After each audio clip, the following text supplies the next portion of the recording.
Olá pessoal, tudo bem? Sejam muito bem-vindos a esse mais novo canal. A partir de hoje eu vou começar uma série de vídeos e lives de conteúdo voltado para médicos, principalmente aqueles que estão envolvidos na área da cosmetria. Eu sou Bruno Pato, eu sou cirurgião plástico pela Sociedade Brasileira de Cirurgia Plástica, e aqui a gente vai discutir algumas estratégias de como a gente pode melhorar nossos resultados, ampliar um pouquinho nossos conhecimentos e ter uma parcela maior da cosmetria no nosso consultório. Então, a gente vai discutir um pouco sobre, principalmente, os procedimentos injetáveis. Vamos falar sobre toxina botulínica, sobre bioestimuladores de colágeno e sobre preenchedores de ácido hialurônico, certo? Eu vou começar com alguns temas bem simples, bem básicos mesmo, do comecinho. E para algumas pessoas já vai ser um pouco mais óbvio, para outras nem tanto. Então, a gente vai junto lá desde o início mesmo da introdução, da parte mais básica. E bora lá que hoje a gente já vai falar um pouquinho sobre toxina botulínica. Então nós vamos começar com o programa Dominando a Toxina Botulínica. E no episódio de hoje a gente vai falar sobre eliminar as rugas de expressão. Quando a gente fala para alguém, para os amigos, para a família, que a gente vai seguir uma carreira mais voltada para o lado da estética, todo mundo já fica com o olho brilhando, já começa a pensar em todos os procedimentos que eles vão poder pedir para a gente fazer, já começa a se olhar no espelho, esticar o rosto, falar que está com ruga. E pelo menos comigo foi assim, e uma das principais queixas, as coisas que as pessoas mais querem pedir para a gente fazer no começo é a toxina botulínica. Então, logo já desde o começo, quando a gente começa a entrar nessa área, a gente já começa a se preocupar em como é que a gente vai fazer, será que vai dar certo, começa a ter que pesquisar um pouquinho mais, estudar um pouquinho mais sobre o assunto, para entender qual o mecanismo de ação e como que a gente vai conseguir eliminar as rugas de expressão desses nossos pacientes. Por isso, a gente vai fazer aqui hoje um resumo inicial de qual é o mecanismo de ação da toxina botulínica, como que ela funciona, como que ela vai agir na musculatura da face, para a gente poder entender e programar o nosso tratamento.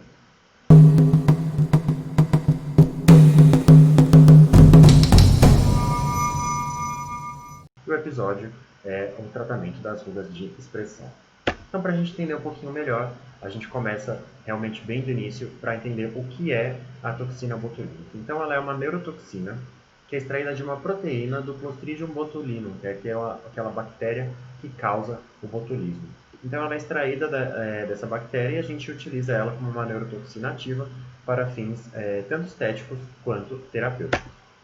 E a gente sabe que existem alguns subtipos dessa neurotoxina. Então, existem 8 subtipos que foram já descobertos e eles vão de A a G, tá? Sendo que os que são utilizados comercialmente hoje em dia são os subtipos A e B, principalmente a A. Tá? O subtipo A é aquele que tem o maior tempo de duração e a maior eficácia, então é o que é comercialmente mais utilizado. O subtipo B em alguns momentos também já está sendo estudado, mas fica mais para pacientes de exceção que têm algum tipo de resistência ao tratamento com a neurotoxina A, e aí eles podem tentar, como uma forma de continuar o tratamento, utilizar a toxina B. Mas o que a gente mais utiliza mesmo é a A. E dentro da toxina A, do subtipo A, a gente tem as marcas mais famosas, né, as marcas mais utilizadas no mercado atualmente, e são as principais, são 3. Então nós temos o Xeomin da Merz, tá? Que também é conhecido como Inco Botulinum Toxino. A gente tem também o Botox da Allergan, também conhecida como Ona Botulinum Toxin, e o Dysport da Galderma, também conhecido como Abo Botulinum Toxin. Tá? Então esses nomes, Inco, Abo e Ona, são nomes científicos que a gente vai encontrar principalmente no trabalho, nas publicações científicas a respeito do assunto. Normalmente não vai estar o nome comercial, vai estar esse nome que eu citei para vocês. Essas são as 3 principais do mercado. A gente sabe que inicialmente chegou primeiro aqui o Botox, então é o nome que ficou mais famoso, então as pessoas muitas vezes procuram a gente, pacientes procuram a gente no consultório para fazer Botox e falam, doutor, eu preciso fazer Botox, eu preciso renovar o meu Botox, mas é aquela questão de quando a marca fica mais famosa do que realmente o nome do produto. Então é aquela questão de Gillette, o aparelho de barbear e coisas do tipo. Porém, pessoal, isso nada tem a ver com relação à qualidade dos produtos. Não significa que porque é a marca mais famosa, o Botox é a melhor marca que a gente tem hoje em dia no mercado. Existe uma série de estudos, inúmeros, que comparam essas três marcas principais, o Botox, o Xeomin e o Dysport. E a grande maioria desses estudos chegou à conclusão de que as três toxinas têm um efeito muito parecido. Então, tanto em relação à potência, à eficácia, o tempo de duração do efeito e o tempo de demora para o início da ação. Então, todas elas têm a qualidade muito semelhante, todas elas estão muito bem estabelecidas com embasamento científico, tem muitos trabalhos que comprovam as suas eficácias. E então acaba sendo uma questão muito de preferência pessoal, né? Então cada um dos médicos que faz a aplicação com os subtipos aí com essas marcas específicas, cada um tem a sua preferência. Uns acreditam que o Dysport tem uma aula de ação um pouquinho maior, então gostam de usar mais o Xeomin porque tem uma aula de ação mais precisa, você consegue fazer pontos mais avançados sem correr risco de pegar a musculatura adjacente. Então, isso é uma questão que a gente ainda também vai discutir um pouquinho mais para frente, mas só para fixar aqui que não tem nenhuma evidência de superioridade entre nenhuma dessas três marcas. As três podem ser utilizadas e a gente pode esperar resultados excelentes com qualquer uma delas. Qual que é, então, o mecanismo de ação da toxina botulínica? Como que ela vai agir nas nossas células? Ela tem a capacidade de entrar dentro da célula do neurônio motor, tá? E quando ela vai ser internalizada, a gente vê aqui que nós temos, esse daqui é o exemplo da molécula da neurotoxina. Então a gente vê que ela tem uma cadeia leve e uma cadeia pesada. A cadeia leve é essa menorzinha, a cadeia pesada é a maior. A cadeia pesada vai ser responsável pela ligação dela aos receptores do nervo motor e vai fazer com que a cadeia leve seja internalizada. Quando essa cadeia leve é internalizada, ela vai ter a capacidade lá dentro de clivar uma proteína que a gente chama de SNAP25. E essa proteína que era responsável pela liberação da acetilcolina na fenda sináptica. Ou seja, com a ação da neurotoxina, a acetilcolina não vai mais ser liberada na fenda sináptica. E o que isso significa? O estímulo nervoso não vai ser transmitido, o músculo não vai conseguir contrair. Ela vai causar, então, uma paralisia muscular flácida, tá?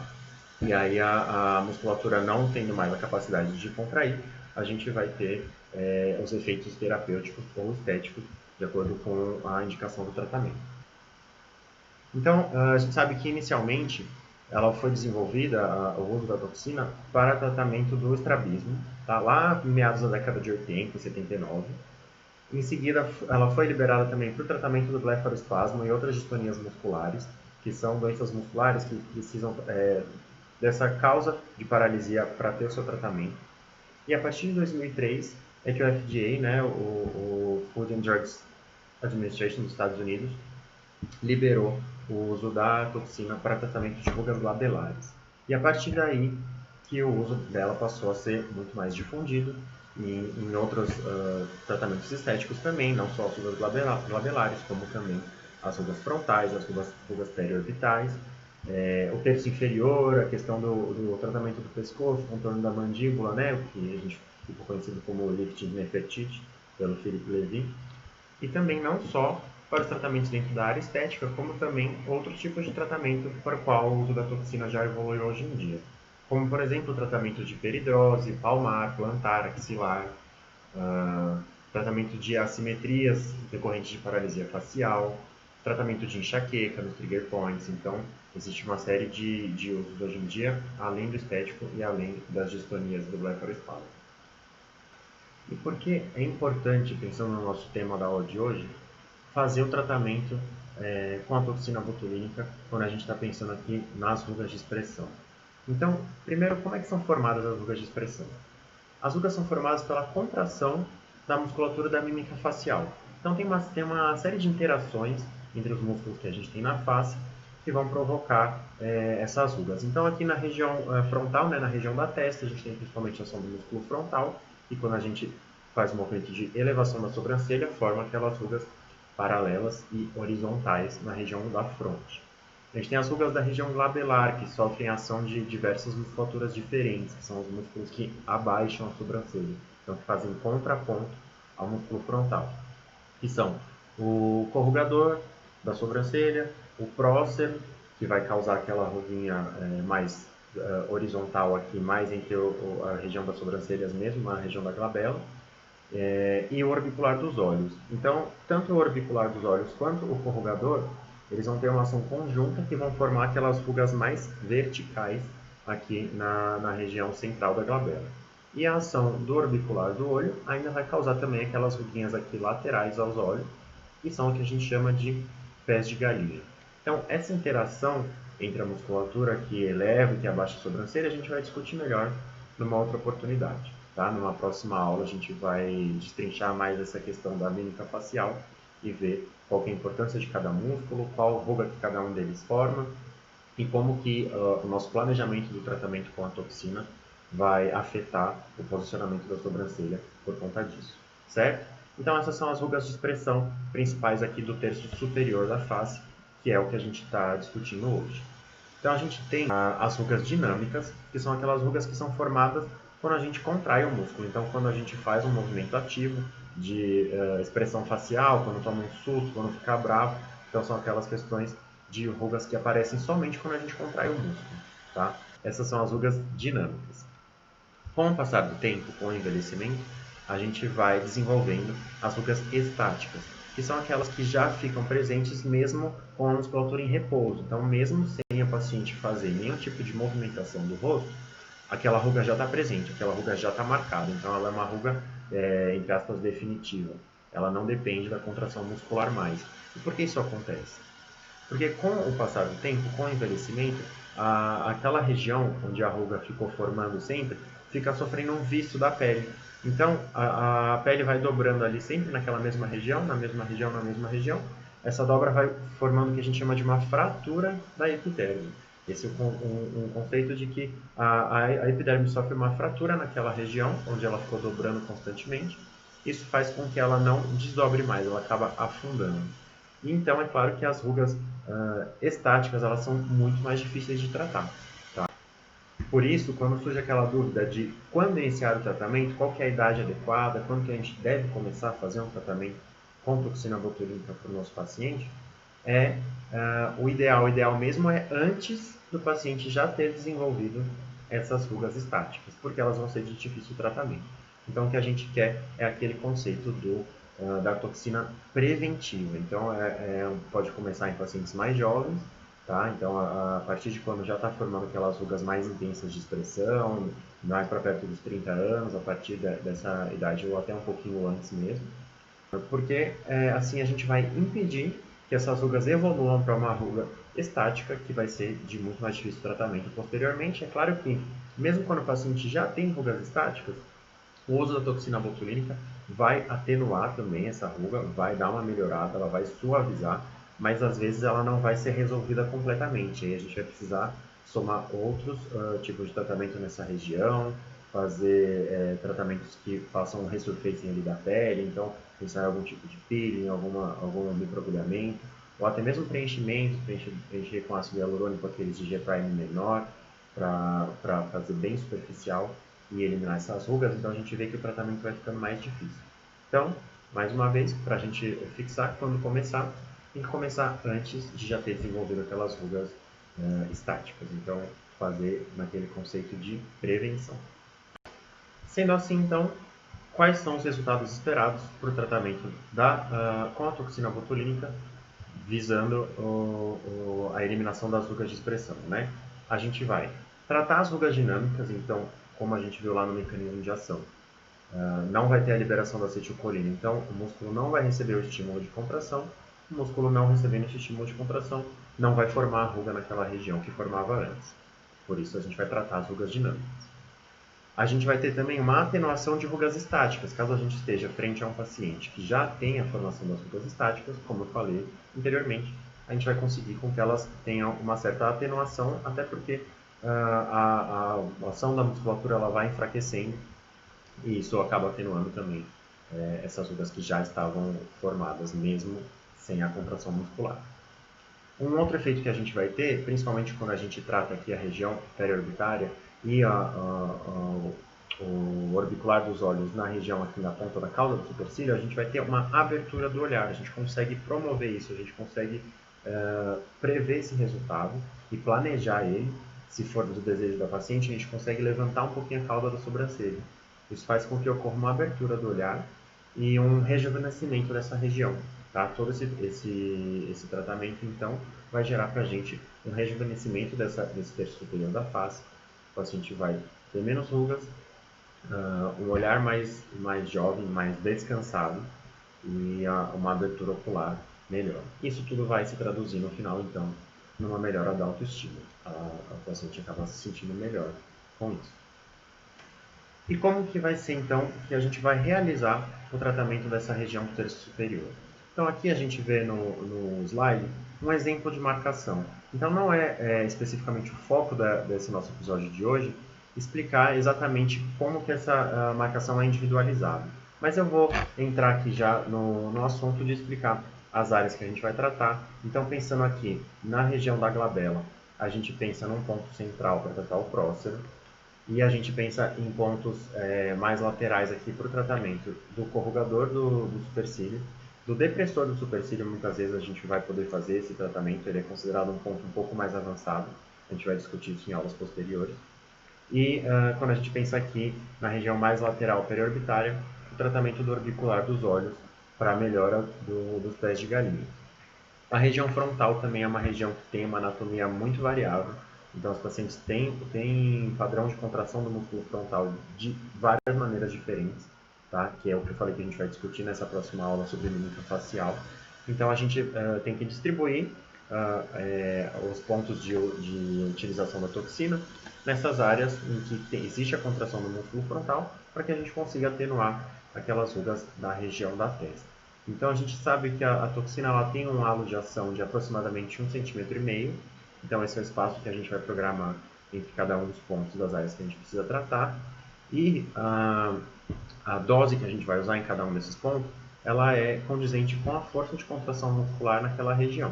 Então, a gente vai ver depois também que a gente pode usar doses diferentes em áreas até do mesmo músculo, porque isso vai depender da contração. Então, se o paciente tiver algum tipo de assimetria no frontal, o que não é nem um pouco incomum, aliás, é o mais comum da gente encontrar. Geralmente o paciente tem um lado mais forte que o outro, então você vai ver que na contração máxima levanta mais a sobrancelha direita do que a esquerda, por exemplo. E tudo isso são coisas que a gente pode tratar, que a gente pode melhorar com o uso da nossa toxina, desde que o uso seja consciente. Então, aqui o mais importante é a gente entender que cada paciente tem uma anatomia única e que a gente precisa avaliar aquele paciente, sentar de frente para ele e a gente vai avaliar ele em todas as maneiras possíveis. Então, como que isso vai funcionar? A gente vai primeiro avaliar o paciente em repouso e vai definir se ele tem ou não rugas estáticas já formadas. Depois a gente vai pedir para fazer as contrações máximas de todas as musculaturas do terço superior para a gente ver onde essa musculatura é mais forte. Então a gente vai pedir para ele levantar as sobrancelhas, vai pedir para fazer cara de bravo, vai pedir para sorrir o mais forte possível para formar os pés de galinha. E muitas vezes também, se os pacientes se incomodam com a ruga aqui da região nasal, vai pedir para fazer a contração da musculatura dessa região para a gente avaliar os pontos que a gente vai tratar. Então, nesse momento, a gente vai avaliar também as assimetrias, principalmente ali da região frontal, se tem um lado mais forte que o outro, e a gente vai programar para fazer mais unidades de toxina no lado mais forte, para a gente promover uma simetria depois do tratamento. E, sendo assim, a gente vai individualizar o nosso tratamento. E uma coisa que é super importante é alinhar com o paciente antes qual é o resultado esperado dele para o posicionamento da sobrancelha. Então, dependendo dos pontos que a gente marcar, a gente vai conseguir modificar a posição dessa sobrancelha. Então, muitas vezes, pacientes do sexo feminino querem que levante mais a cauda, que ela fique mais arqueada. Então, a gente vai tratar pontos mais mediais do frontal. E às vezes, então, pacientes já do sexo masculino vão querer que ela fique mais reta, suba menos. Então, a gente vai tratar os pontos mais na direção da linha médio-pupilar. Então, isso tudo é o que a gente vai discutir na aula de mímica facial. Tá? Mas o importante é a gente lembrar sempre que a gente precisa individualizar o tratamento. O pior que pode acontecer é a gente ficar sempre com aquela receita de bolo, aquela marcação engessada, fazer igualzinho para todos os pacientes, a mesma dose, a mesma marcação, porque a gente sabe que os pacientes não são iguais. Então, se a gente ficar fazendo sempre a mesma coisa para todo mundo, vai ter gente que vai ter resultado bom, é lógico, mas vai ter outros que não vão ter as suas queixas atendidas. Então, A individualização é a dica mais importante para o tratamento do terço superior com a toxina. Tendo realizado então o planejamento e o tratamento do nosso paciente, a gente sempre vai precisar orientar em relação ao tempo que leva para o início da ação e a duração do efeito. Então essas são questões muito importantes.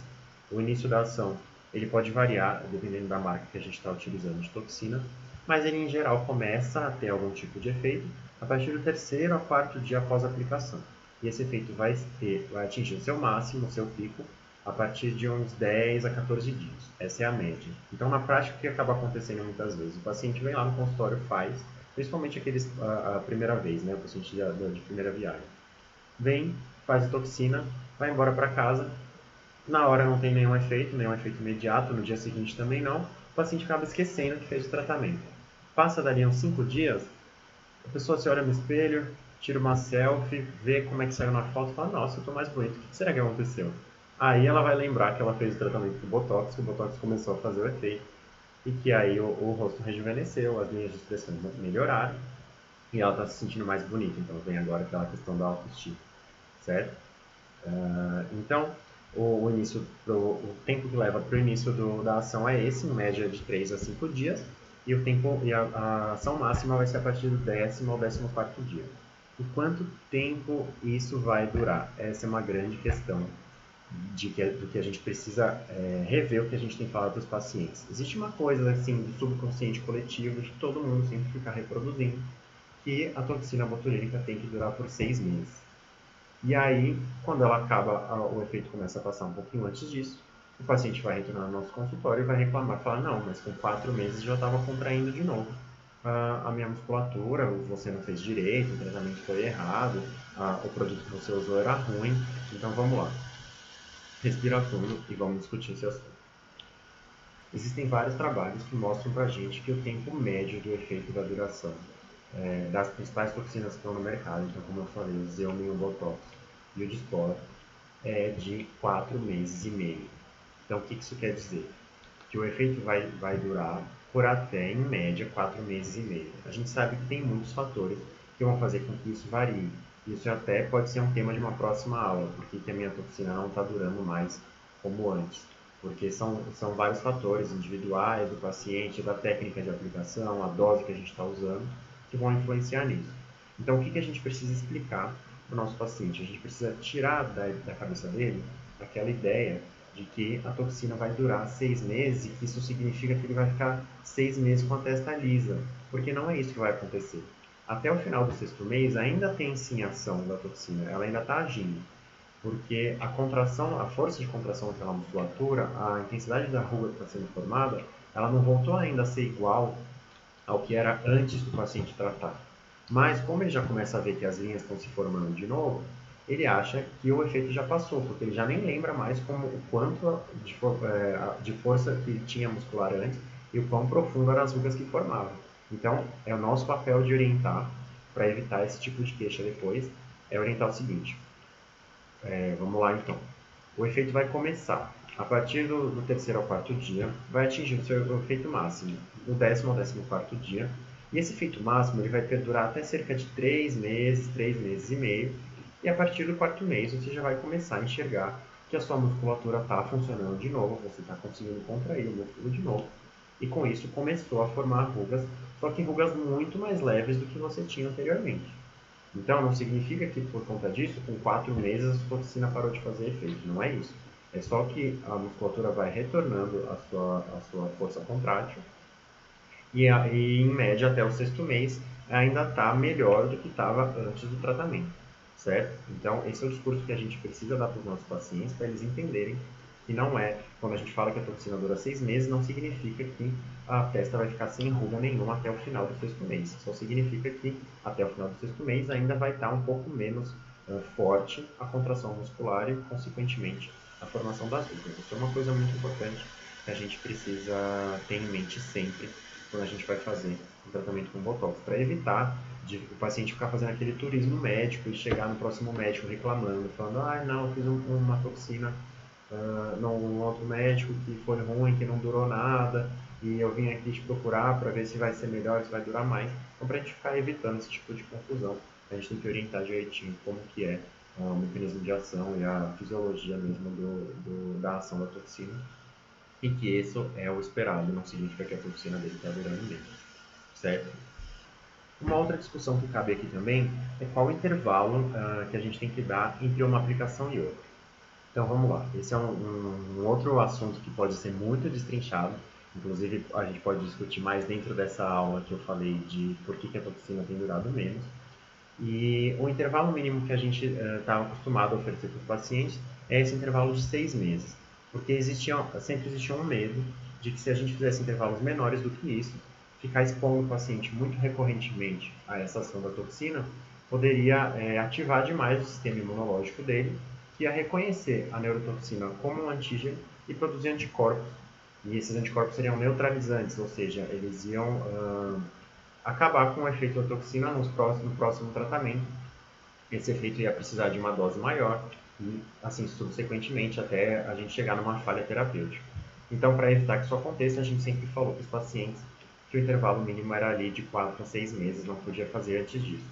Porém, existe agora no mercado uma frente nova de pesquisas e uma linha nova de raciocínio que vem falando a favor da toxina pura, que a única que existe hoje em dia no mercado é o Xeomin, tá? Então a toxina pura ela é livre de complexos proteicos, ela é só a neurotoxina ativa e estudou-se muito e viu que são esses complexos proteicos que são responsáveis pela ativação do sistema imunológico, que é o que causaria essa criação de anticorpos.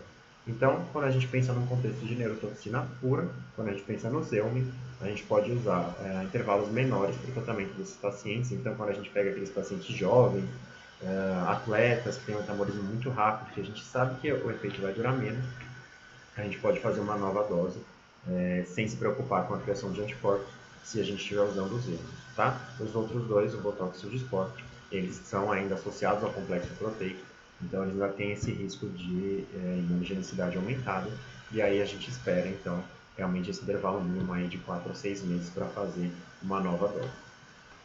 Depois de realizado o tratamento, então, a gente precisa seguir com algumas orientações para o nosso paciente.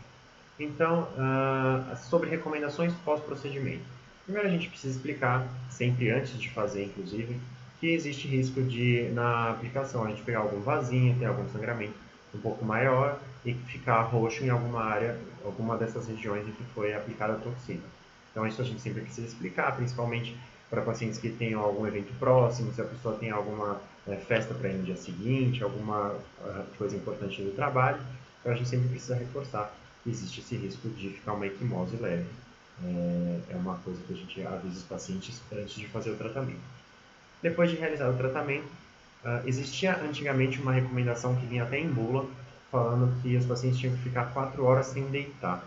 Isso é uma coisa que vem cada vez mais caindo por terra e a gente tem cada vez menos recomendado isso para os pacientes na prática. O pessoal não está falando mais, porque era um risco que se acreditava que existia de difusão do produto e aumentar o halo de ação se o paciente deitasse, ele podia atingir um músculo que a gente não tratou e poder eventualmente causar uma ptose palpebral, mas hoje em dia esse conceito já está meio por fora.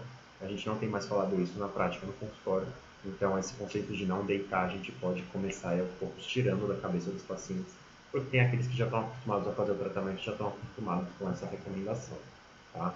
E aí entra uma questão super atual, que é de que toda a ligação que vai ocorrer da neurotoxina às células do neurônio motor, aquele momento que ela vai ser internalizada dentro da célula, e aí a cadeia leve vai poder fazer o efeito de clivagem na P25 e impedir a liberação da acetilcolina, tudo isso vai acontecer dentro das primeiras horas, tá? Então, tudo isso vai acontecer dentro dos primeiros minutos, de 30 a 65, 70 minutos.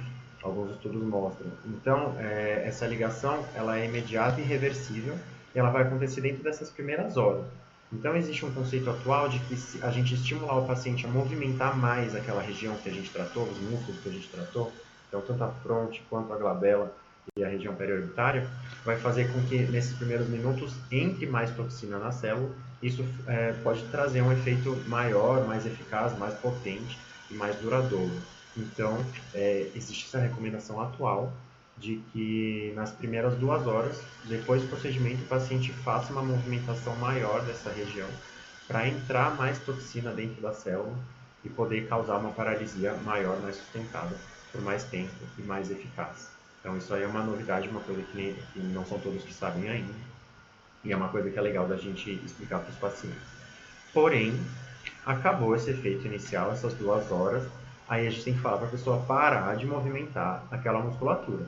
Porque quanto mais ela ficar estimulando depois disso, mais vai funcionar como um efeito de fisioterapia daquele músculo que está paralisado. E aí a ação dele, a contração, a força de contração vai voltar cada vez mais rápido. Então a gente tem que falar para o paciente que ele tem que parar de ficar olhando no espelho toda hora e ficar fazendo, tentando contrair para ver como é que está o resultado, para ver se já a toxina já parou de funcionar. Então, quanto menos ele movimentar, mais tempo vai durar e melhor vai ser o efeito.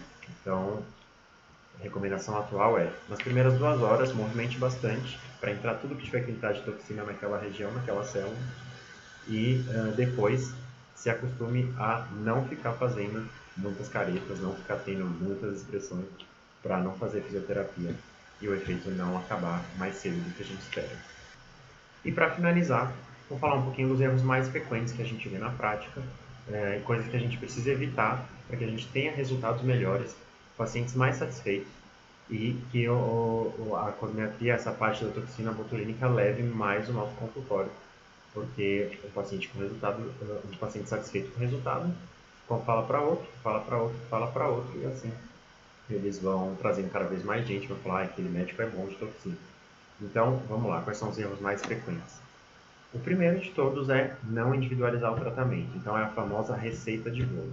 Se você chegar com aquela receita de bolo, com aquela marcação decorada, que você vai fazer todos os mesmos pontos, com as mesmas doses em todos os pacientes, os resultados não vão ser bons, eles não vão ser específicos para aquele paciente, então vai ter gente que vai gostar e vai ter gente que não vai gostar, e isso vai ser um grande problema no consultório. Então você tem que perguntar para o paciente, levar em consideração o desejo dele, o que ele espera daquele resultado. Então, uma das coisas que a gente sempre pergunta é o que ele quer, o que ele espera de efeito na posição da sobrancelha. Quer que suba mais a sobrancelha? Quer que fique mais arqueada? Quer que fique mais reta? Quer levantar a cauda? Então, isso é uma coisa muito importante da gente individualizar, principalmente porque muda muito a expectativa do homem e da mulher nesse sentido.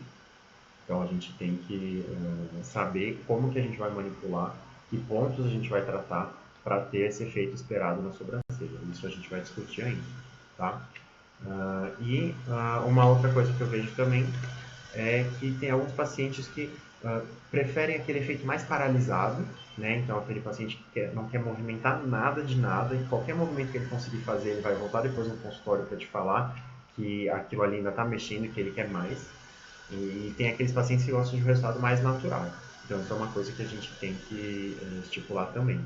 Conversar com o paciente, entender qual resultado ele espera nesse sentido e programar um tratamento para que a gente consiga atingir esse resultado que ele está pedindo. Então, se for uma paciente que quer ficar mais paralisada, mais com a testa congelada, a gente vai ter que fazer mais doses, mais pontos, provavelmente. E um paciente que busca um resultado mais natural, só quer atenuar as linhas de expressão, só quer não formar muitas rugas, a gente pode fazer uma dose menor e possivelmente menos pontos de tratamento também.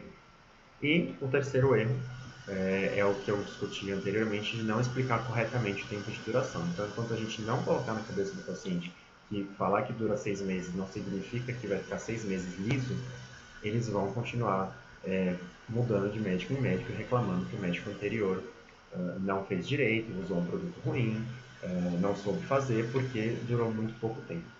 Tá? Então, explicar o tempo correto da duração, tem essa questão de que a partir de 3 meses e meio a 4 ele vai conseguir voltar a movimentar, mas ainda vai estar sob efeito da toxina, ou seja, vai estar com uma contração menos intensa do que ele tinha antes de tratar. Aí eles vão começar a entender qual que é realmente o mecanismo de ação ali da toxina, certo? Então essa foi a nossa aula de hoje, do nosso programa Domine a Toxina Botulínica. Uma aula mais inicial, mais introdutória, alguns conceitos mais básicos sobre o tratamento com a toxina botulínica. E em breve a gente vai liberando mais vídeos aqui no canal e a gente vai entrando em assuntos mais específicos, alguns temas assim, progressivamente mais avançados, certo? E vão mandando também as suas dúvidas, críticas, sugestões de temas que a gente possa discutir em outras aulas eventualmente. Tá certo? Espero que tenham gostado.